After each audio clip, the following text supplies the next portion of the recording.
अस्सलाम वालेकुम। आज जो मेहरान यूनिवर्सिटी के एंट्री टेस्ट 2022 में 21 अगस्त के जो शिफ्ट 1 और शिफ्ट 2 में जितने भी मैथ के एमसीक्यूज़ आए हैं उनका सोल्यूशन अवेलेबल है। आपको मैं सोल्यूशन करवा रहा हूँ।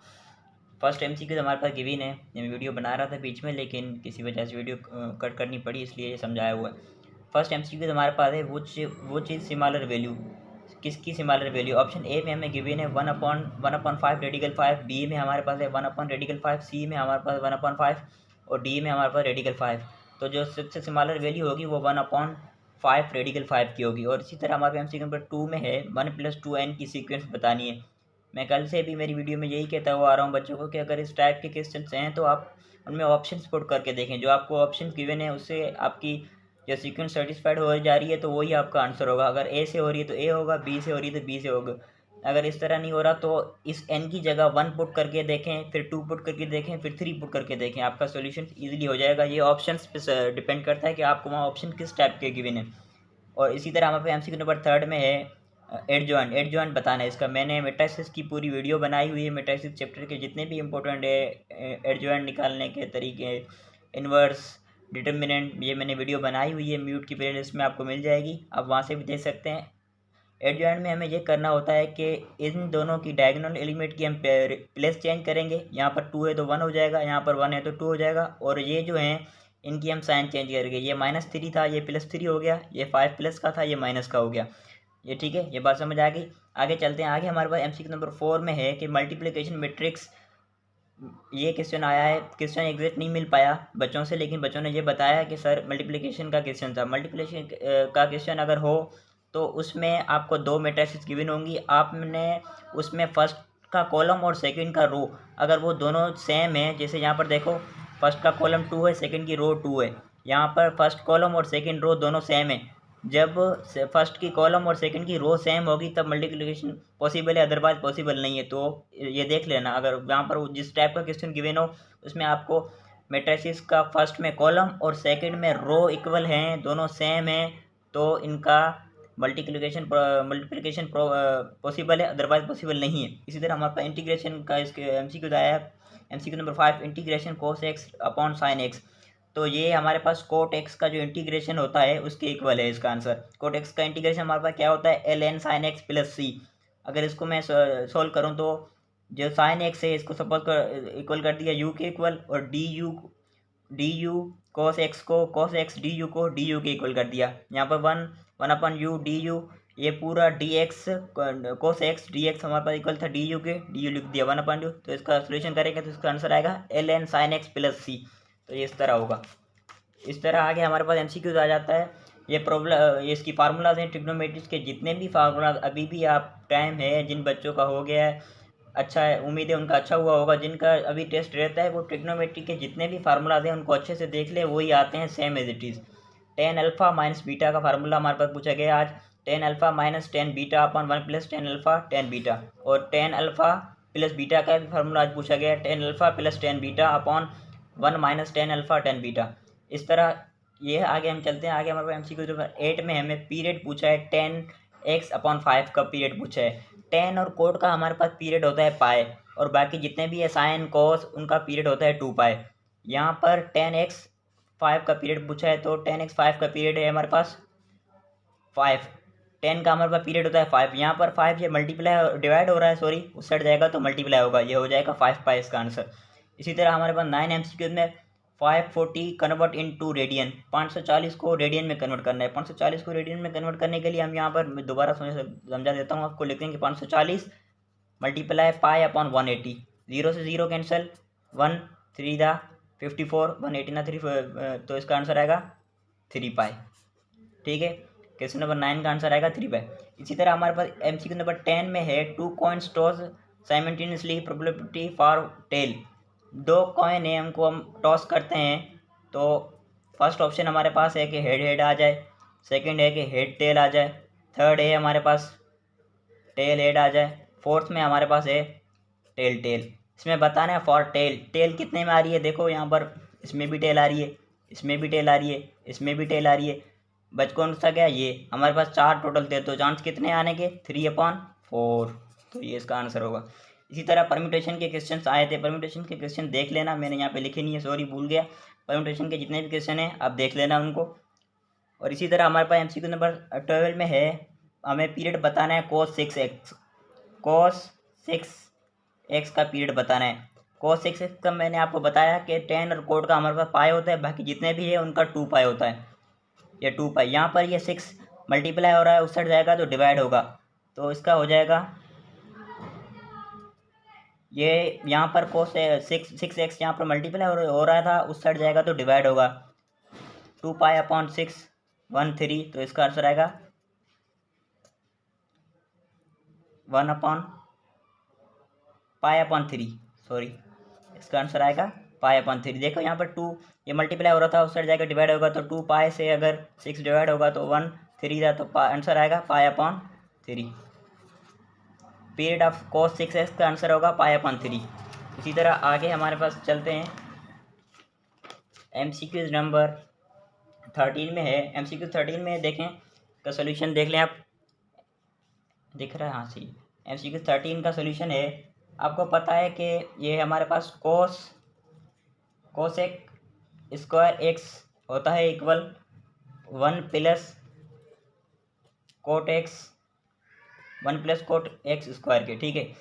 यहाँ पर अगर ये प्लस का है, इसको अगर मैं इस साइड ले आता हूँ तो हमारे पास ये बचेगा cot square x equal to cosec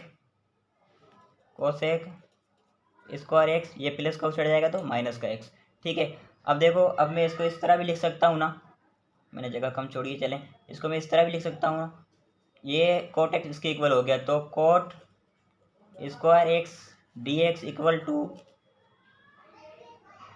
integration cosec square x -1 dx। अगर मैं इसको इस तरह लिख सकता हूँ तो कोई मसला तो नहीं है ना, तो इसको मैं लिख सकता हूँ इस तरह, ठीक है।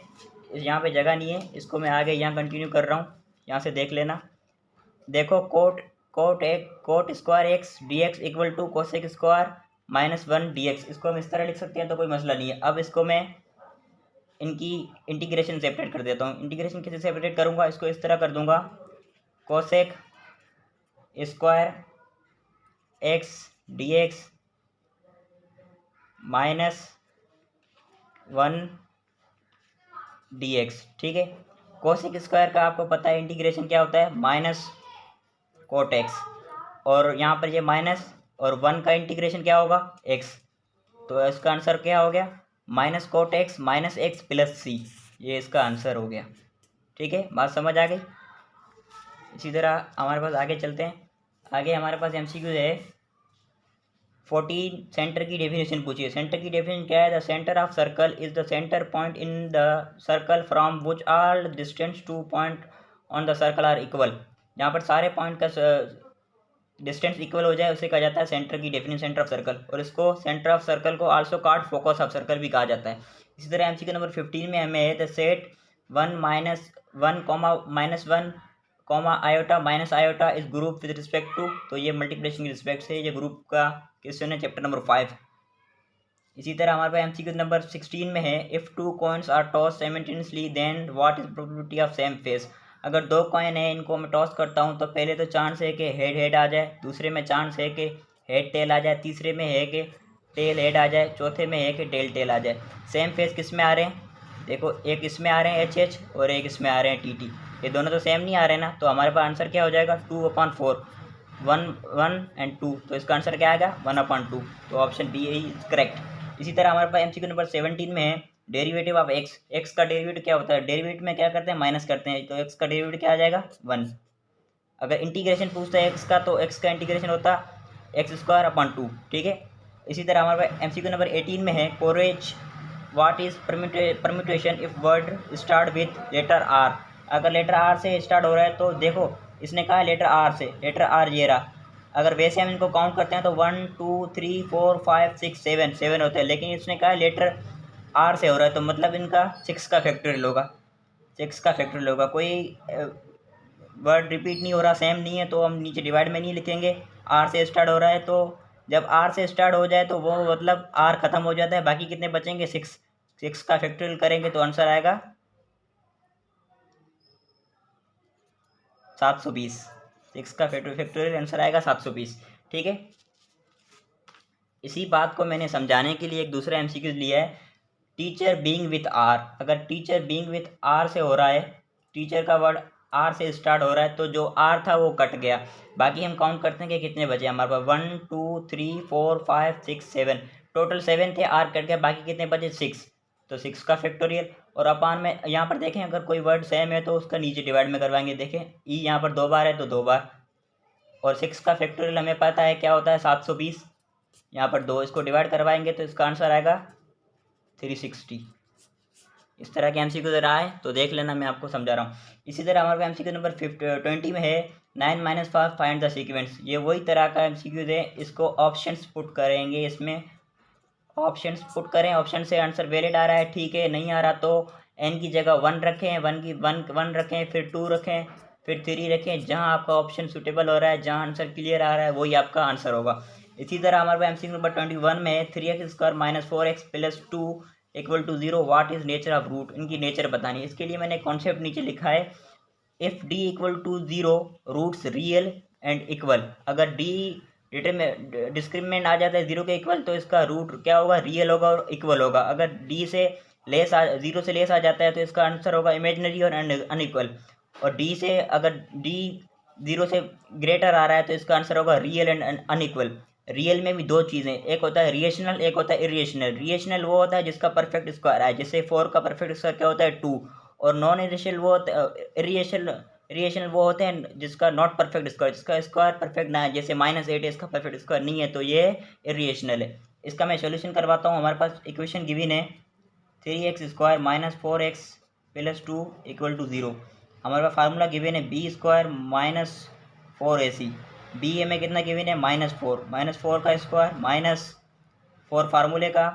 ए हमारे पास क्या गिवन है 3, और सी हमारे पास क्या गिवन है 2 = 0। तो देखें यहाँ पर -4 का स्क्वायर होगा तो 16 हो जाएगा, माइनस खत्म हो जाएगा क्योंकि पावर को इवन है। इनको मल्टीप्लाई करवाएंगे, 2 3 = 6 24। ये माइनस होंगे तो कितना आएगा -8। इसका आंसर आएगा -8। तो ये रूट क्या है, इमेजनरी है, इमेजनरी प्लस अनइक्वल है। ठीक है, और इसको आप कॉम्प्लेक्स भी बोल सकते हो। ठीक है, ये आज के टेस्ट में एमसीक्यूज आए थे, 1-2 एमसीक्यूज और भी हैं। हाँ, ये भी आए थे आज के टेस्ट में। If set A 1 2 3 and B 2 1 3 then which condition is true. इनमें बताना है कि A हमारे पास 1 2 3 है, B 2 1 3 है, तो ये कौन सी है, A proper set of B नहीं, ये तो कभी नहीं हो सकता। A is equivalent to B नहीं। इक्विवेलेंट में ये होता है कि इक्विवेलेंट में हमारे पास ये होता है कि ऑर्डर सेम हो। अगर यहाँ पे 3 है तो इसमें भी 3 हो। अगर ए सेट में आपके पास 3 हैं, बी में भी 3 हैं, अगर यहाँ पर देखें एलिमेंट्स 1 2 3 है और वहाँ पर B A B C है, तब ये होता है इक्विवेलेंट। लेकिन ये है A has no relation to B नहीं, ये तो ऑप्शन ही नहीं हो सकता। तो ये है A is equal to B, D is correct. A equal to B, देखें ए में हमारे पास क्या गिवन है, ए में हमारे पास गिवन है 1 2 3 और बी में क्या गिवन है 2 1 3। इनकी तादाद भी सेम है और एलिमेंट भी सिमिलर हैं, सिमिलरिटी भी है। तो ये क्या है, A इक्वल टू बी। अगर यहाँ पर 1 2 3 है, यहाँ पर ABC होता तो ये क्या हो जाता है इक्विवेलेंट सेट। वहाँ पर तादाद सेम हो, सिमिलरिटी भले सेम हो ना हो, यहाँ पर 3 है वहाँ पर 3 है, नंबर ऑफ ऑर्डर सेम है, तो ये इक्विवेलेंट सेट होगा। अगर इक्वल सेट कौन से होते हैं, जिसमें तादाद भी सेम हो और सिमिलरिटी हो। अगर यहाँ पर 1 2 3 है तो यहाँ पर भी 1 2 3 हो, सिमिलरिटी हो, तो वो होता है A इक्वल टू बी। तो इसका ऑप्शन डी इज़ करेक्ट। इसी तरह हमारे पास एमसीक्यू नंबर 23 में है, if A × B and B × A when what. तो क्या होगा, A ग्रेटर देन B नहीं, ये ऑप्शन हो नहीं सकता। A not equal to B नहीं, ये तब होगा जब A इक्वल टू B होगा, तब ये मल्टीप्लिकेशन पॉसिबल है, अदरवाइज पॉसिबल नहीं है। इसी तरह हमारे पास एमसीक्यू नंबर 24 में है, ये डी मॉर्गन का सेकंड है। इसमें देखें A पे कॉम्प्लीमेंट आ जाएगा, इंटरसेक्शन है, ये यहाँ पर इंटरसेक्शन है तो यूनियन हो जाएगा, और B का कॉम्प्लीमेंट हो जाएगा। तो ये इसका आंसर है। आज के जितने भी मेरान में 21 अगस्त के जितने भी शिफ्ट 1 और शिफ्ट 2 में जितने भी एमसीक्यूज आए थे, उनका मैंने आपको सोल्यूशन करवा दिया है। अदरवाइज़ फिर भी अगर किसी को कोई क्वेश्चन मिलता है और वो समझ में नहीं आता तो मुझसे कमेंट में पूछ सकता है। कमेंट में हमारी व्हाट्सएप की लिंक गिवन है, वहाँ से आके पूछ सकते हैं। थैंक यू, अल्लाह हाफिज़।